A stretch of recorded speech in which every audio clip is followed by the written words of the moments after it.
Hello, everyone. Musing's back at you, coming back to you to do a little something different tonight. Um, I just recently spoke to my spiritual group or the spiritual group that I participate in, and I was telling them about two dreams that I had. They happened back to back. It wasn't one night, next night. It was actually literally while I was in one focused sleep. The first dream was me being abducted. Second dream was me getting ready to be abducted.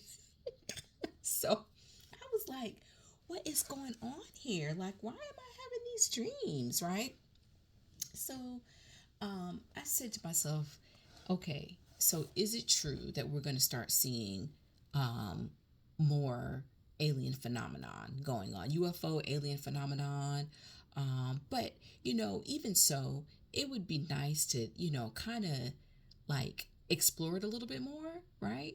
So I actually went into um, Five and Below a couple days ago, and for some reason I was able to score Alien Encounters: True Life Stories of UFOs and Other Extraterrestrial Phenomenon by Rupert Matthews.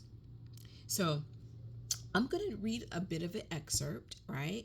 And then what I'm going to do is do like a mini reading just to see if I can gain more insight into the story that we are reading and that I'm sharing with you. Okay.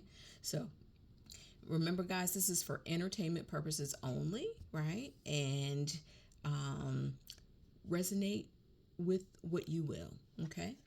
So the reading commences. Encounter Casebook number 11. Type: Man in Black. Date: September 11th, 1976.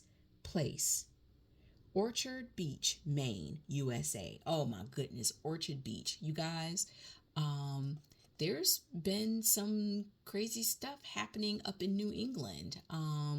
I don't know if you guys remember the Betty and Barney Hill. Um, I think it was the Travel Channel that did an awesome documentary on that. I think it was like 2 hours. It was amazing. Um, I wanted to tape it. I wanted to I don't know if it's called TiVo anymore. I forgot what it was called, but next time it comes on again, I gotta find it. I'm going to tape it, and I'm just gonna just keep replaying and looking at it because it was just that, like, I've never seen the story told in such depth that way, down to like them being a part of both Betty and Barney Hill being a part of the NAACP, and how Betty in her white skin had no issues talking about her abduction, whereas Barney Hill had issues because who was going to believe me? You know, first of all, the story is absurd. Second of all, I'm black. So there's a bit of, suspiciousness. He didn't understand why Betty was so open, right, about telling the story. But there are definitely levels to this abduction story, and one of them happens to be um, racism, right? So I thought that that was amazing. You guys need to check it out if you can. But okay, I'm continuing, and the witnesses was a man named Herbert Hopkins. Okay, so here we go. In the mid 1970s, Dr. Herbert Hopkins was using his hypnotic skills to assist UFO researchers to probe the memories of UFO witnesses. People under hypnosis are often able to recall details that have been lost from their conscious memories. Okay, so here we're talking about moving into the subconscious here. So I'm assuming with the details that have been lost from their conscious memories, it's still in the subconscious. So that's an important point. Okay. Hopkins was in September helping with the witness David Steffens, who had seen a UFO in bizarre circumstances the previous October. On September 11th, Hopkins' wife and children had gone out for the evening when he received a phone call from a man claiming to be vice president of the New Jersey UFO Research Organization. The man said he was in the area and asked if he could drop by to discuss the Steffens case. Hopkins agreed. Just moments later, the man arrived. He was dressed in an immaculate black suit with sharply creased trousers, black hat, black shoes, black tie, gray gloves, and white shirt. Hopkins let the man in and asked him to sit down. The man removed his hat to reveal that he was totally bald and that his head and face had a pale whitish color. The two men chatted for some time about UFOs in general, and the Steffens case in particular. Hopkins noticed that his guest spoke in a curiously flat, emotionless monotone. Odd as this was, even stranger was the fact that the man was wearing lipstick that came off on his glove when he brushed his lips with his fingers. Suddenly, the man asked Hopkins for a coin. Hopkins handed it over and watched in great surprise as it vanished from the man's open palm. The man then explained that he could make a heart vanish from within a human body, just as he had made the coin disappear. He then ordered Hopkins to stop working on the Steffens case and to destroy all his files and information. By now, thoroughly terrified, Hopkins agreed. The man then began to slur his words. He stood up abruptly and announced, "My energy is running low. I must go now." Walking stiffly and with apparent difficulty, the man left the house and went out to the driveway. Hopkins saw a bright bluish light that he took to be car headlights. When Hopkins's family arrived home, he told his wife of his strange visitor. Together they inspected the driveway and found odd markings, unlike those that would have been left by a car or a motorbike. Hopkins quickly discovered that there was no such thing as the New Jersey UFO Research Organization. Deeply worried about who or what his visitor might have been, Hopkins dropped the Steffens case and destroyed his files. So, basically, in a nutshell, Man in Black came through to Dr. Hopkins' house. I believe he's a doctor. No, just Herbert Hopkins. And he wanted him to halt the current case that he was working on by getting a man named David Steffens to discuss or talk about or subconsciously obtain the information about a UFO that he's seen in October the previous year. So he didn't seem like he was real. He basically, while in his house, completely and totally started to lose his energy. For example, he just looked maybe pasty, or you can tell by the story that he was getting a little wary. So he brushed his lips with his fingers, but he had lipstick on. So it looks like he was putting on some things, or putting on makeup, or putting on, a concealer, some way to conceal himself.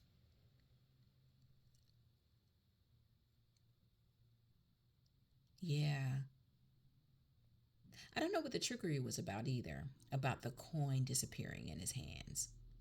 That was interesting as well. And how he could make a heart disappear. Was that a threat? So let's move to the cards and see what that was about, right? So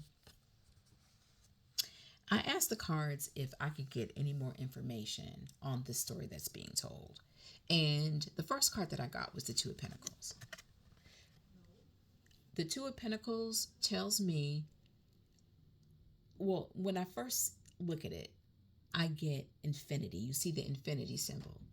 I see timelessness. I see, for example, quantum leaps. I see timelines, balance. Even in the sky, I see corridors, a roadmap of the stars. And what I also got from this card is that they frequently hover over metropolitan cities, and they have a tendency to spy on others as they are invisible.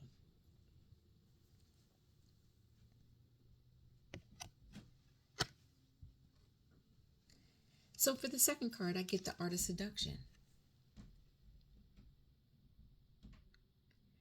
So this is very manipulating, right? So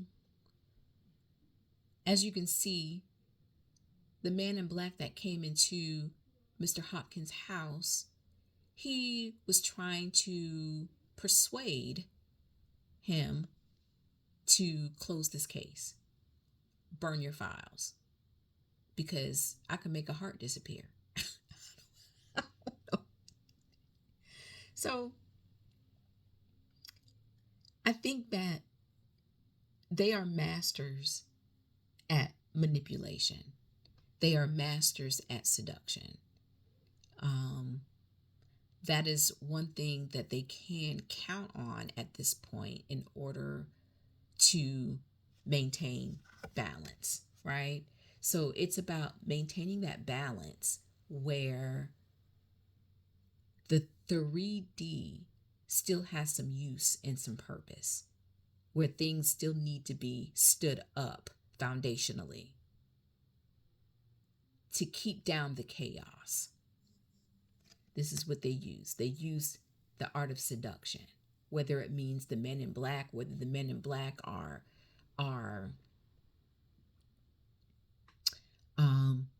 from outer space or not. You know what I'm saying? Or from interdimensionally or not. So I'm wondering if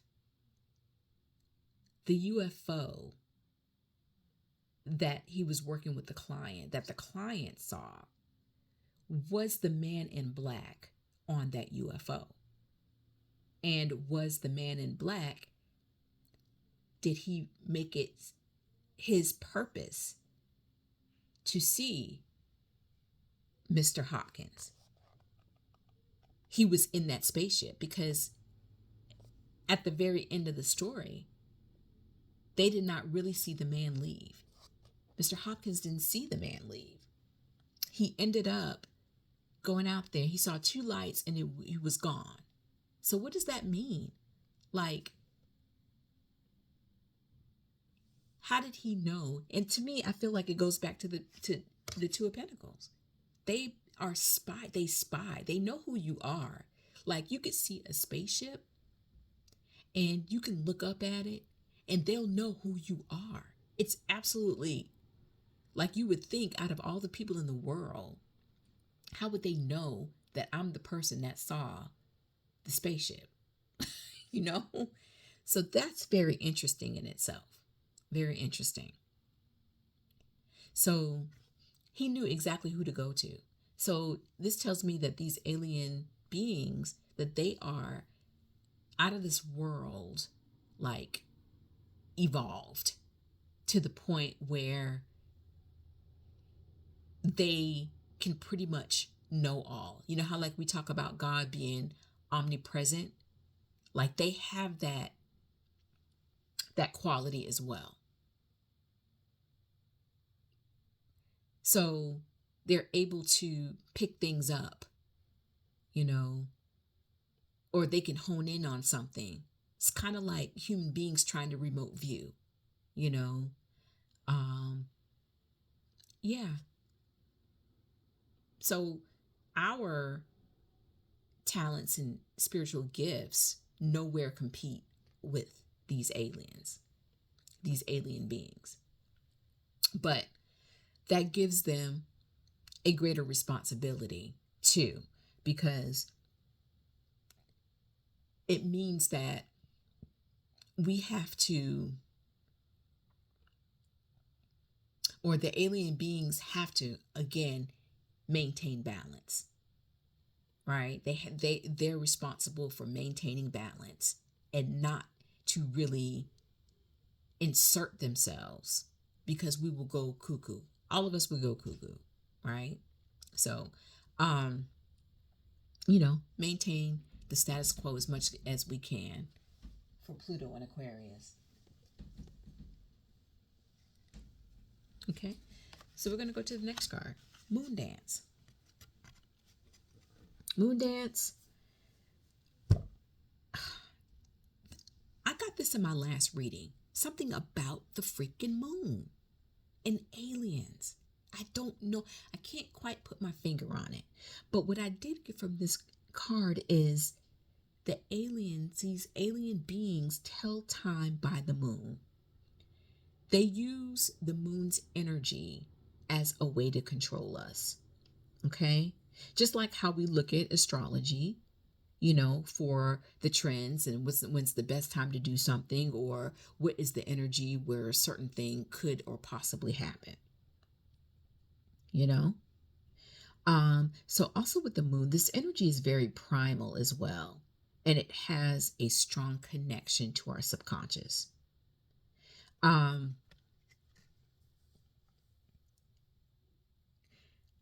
think honestly, the moon, because our mind, the moon represents the subconscious aspect of us, and there are doors, and I think that there are doors in the moon, in within the moon, around the energy of the moon. There are doors to the subconscious of the people. So my question with this story, is it possible that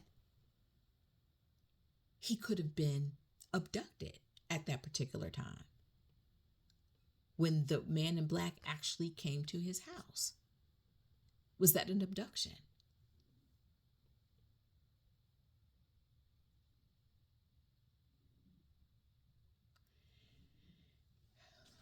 So again, the moon deals with our subconscious. And there is a lot of, whenever you're dealing with people, you find that a lot of people get put under hypnosis who have been abducted, because you have to go into the subconscious mind in order to get those memories out. Why did he want him to let this case go is very interesting.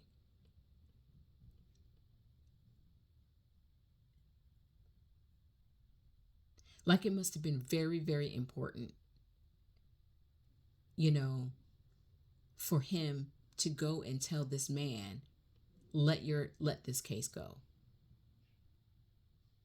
Move on. Which he ended up doing. Or could it have been their agenda is different from what it is today? Maybe, I think it was, what was it? What date was it?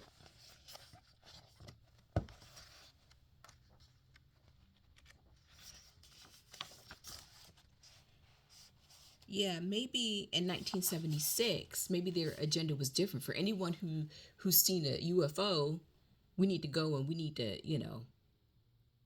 make sure, we need to bury it, Don't know.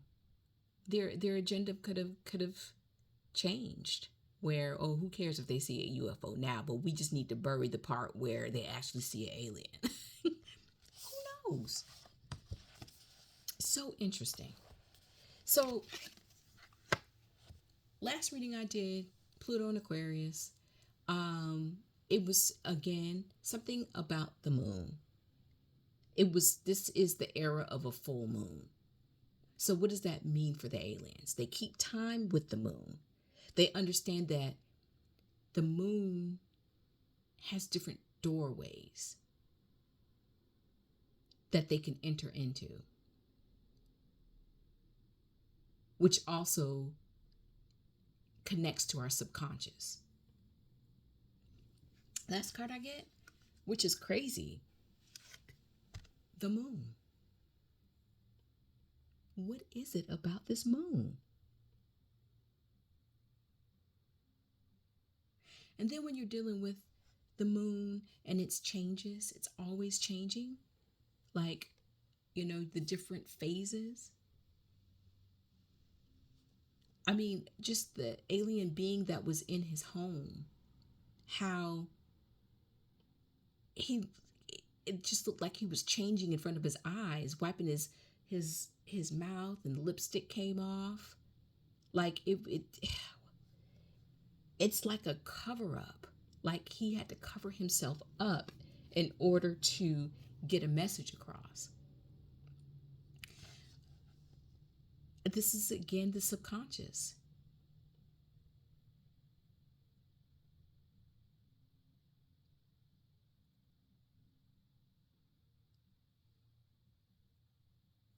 So yeah, I mean, and then look at the octopus's tentacles.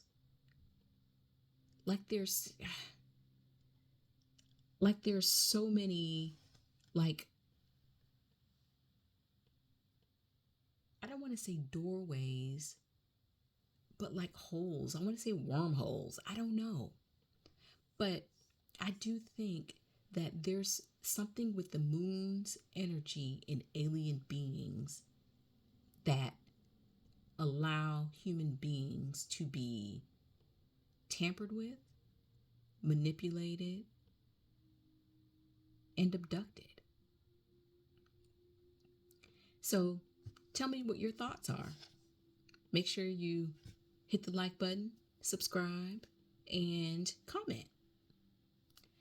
All right, guys, musing's out. Thank you.